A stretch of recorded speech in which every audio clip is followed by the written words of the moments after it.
Assim falava Ramana. Disse que toda a Vedanta pode ser resumida em 4 palavras: Deham, Naham, Koham, Soham. Deham é Naham. O corpo é não eu.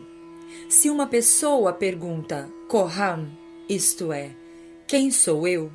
Quer dizer, se alguém pergunta de onde brota esse eu e compreende, então, no coração desse alguém, o Deus onipresente brilhará como eu, como Sa Aham ou Soham, ou seja, ele saberá, eu sou aquele, isto é, que é eu.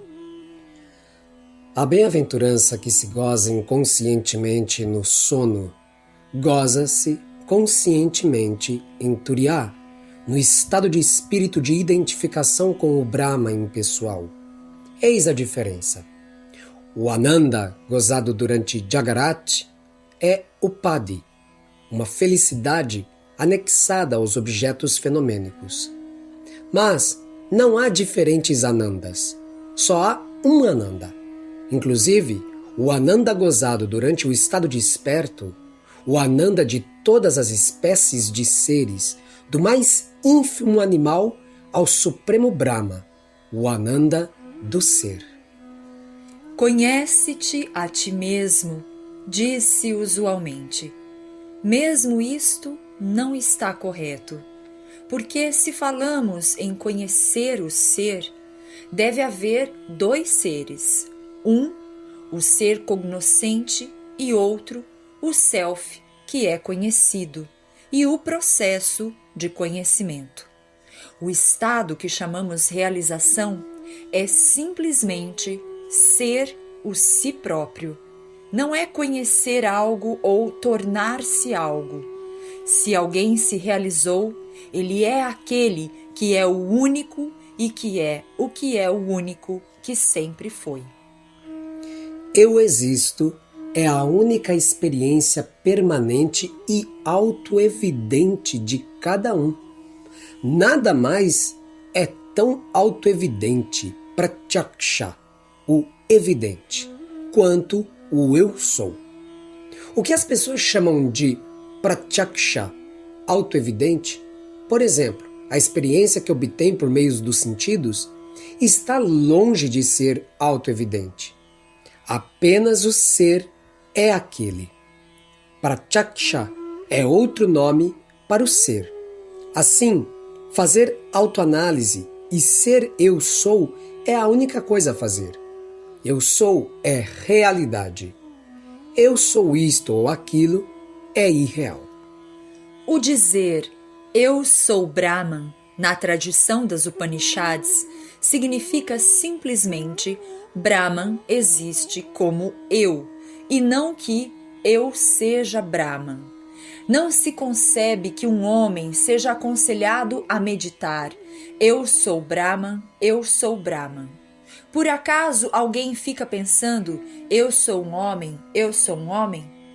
Ele é, e ao menos que surja uma dúvida acerca de ser ele um animal ou uma árvore, não há necessidade de afirmar eu sou um homem. Do mesmo modo, o ser é o ser.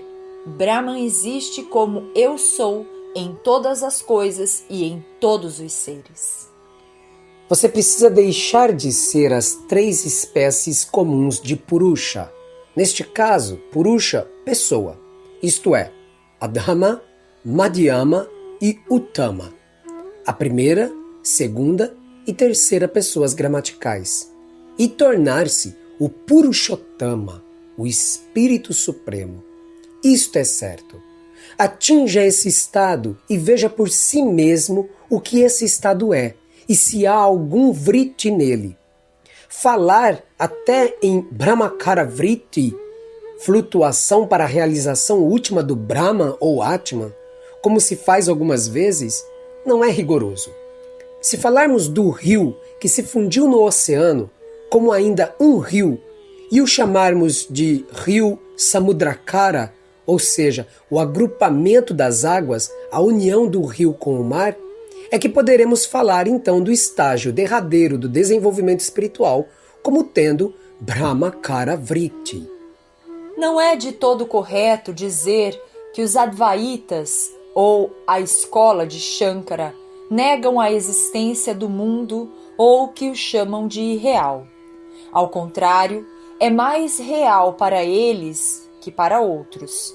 O mundo deles sempre existirá, enquanto para as outras escolas o mundo há de ter origem, crescimento e degeneração, e desse modo não pode ser real. Apenas, dizem eles, o mundo não é real como mundo, mas como Brahman, o mundo é real. Tudo é Brahman. Nada existe que não seja Brahman, e o mundo como Brahman é real. Shankara diz que Maya, ilusão e realidade, não existe. Quem nega a existência de Maya e a chama Mithya, ou não existente, não pode ser chamado um Mayavadi, um partidário da doutrina Mayavada, que sustenta que o mundo é uma ilusão. Não há diferença entre a mente e o Atman. A mente voltada para dentro é o Atman. Voltada para fora, torna-se o ego e o mundo todo. Chamamos por vários nomes o algodão fabricado como vários tecidos. Mas todos os tecidos são algodão. O um é real. Os vários são meros nomes e formas. Mas a mente não existe sem o Atman. Isto é, ela não tem existência independente. O Atman existe sem a mente. Nunca a mente sem o Atman. Um personagem na tela, no filme cinematográfico, parece contemplar o mundo todo. Que realidade há por trás do sujeito e do objeto no mesmo filme? Um ser ilusório contempla um mundo ilusório. Você e o mundo são tão reais quanto o personagem do cinema e o mundo que aparece no filme. A ilusão é ilusória ela própria. A ilusão precisa ser vista por alguém que está além dela. Pode um tal observador estar sujeito à ilusão? Há cenas flutuando na tela, numa exibição cinematográfica. O fogo parece consumir edifícios até as cinzas. A água parece fazer naufragar navios.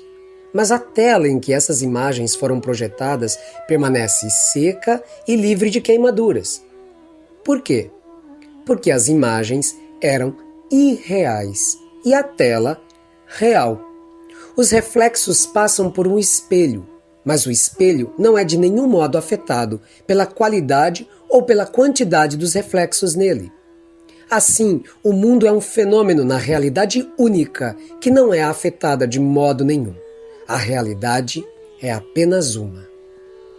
Você fala de uma visão do Senhor Shiva. A visão é sempre de um objeto. Isso implica a existência de um sujeito. O valor da visão é o mesmo daquele que vê. Quer dizer, a natureza da visão está no mesmo plano daquele que vê. O aparecimento implica também desaparecimento. O que quer que apareça deve também desaparecer. Uma visão nunca pode ser eterna, mas o Senhor Shiva é eterno. A visão implica alguém que vê. Quem vê não pode negar a existência do self. Não há momento em que o self como consciência não exista. Nem pode quem vê permanecer separado da consciência. Essa consciência é o ser eterno, o único ser. O que vê não pode ver a si próprio. Acaso ele nega a sua existência porque não pode ver a si próprio com os olhos como pratyaksha, diante dos olhos, o auto-evidente? Não. Logo, pratyaksha não significa ver, mas ser. Que é meditação?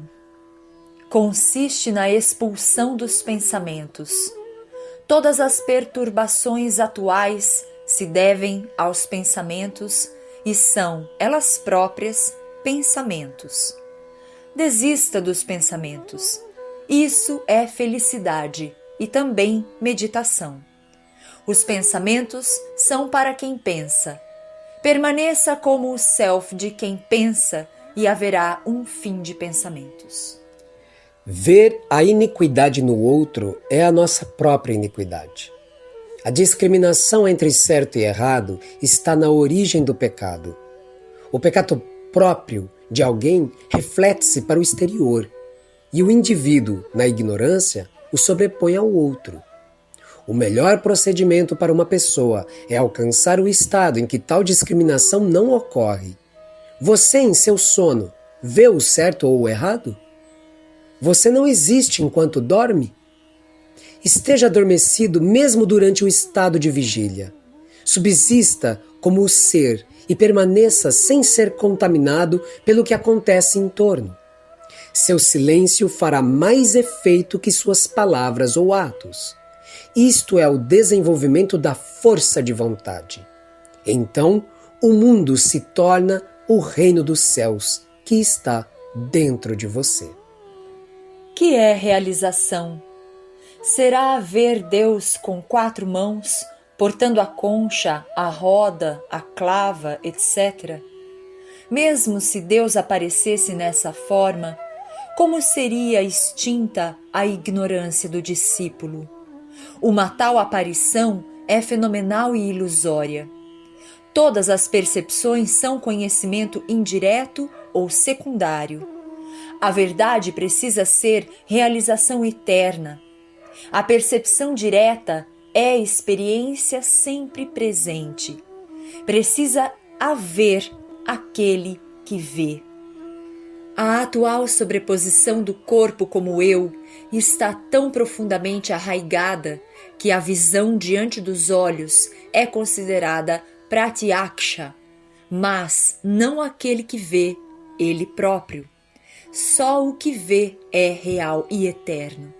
Realização é subsistir no self e ser o self e não ver o self. Você nunca poderá achar a mente por meio da mente. Passe além dela a fim de achá-la não existente. Mente, ego, intelecto, todos são nomes diferentes para um único órgão interno, Antakarana, a mente ou faculdade intelectiva. A mente, este Antakarana, é apenas o agregado de pensamentos. Os pensamentos só podem existir pelo ego. Assim, todos os pensamentos são permeados pelo ego, Aham. Procure de onde surge o ego e os outros pensamentos desaparecerão. Assim falou e ensina o sábio da colina castanha, Arunachala Ramana. Om Namo Bhagavate Shri Ramanaya.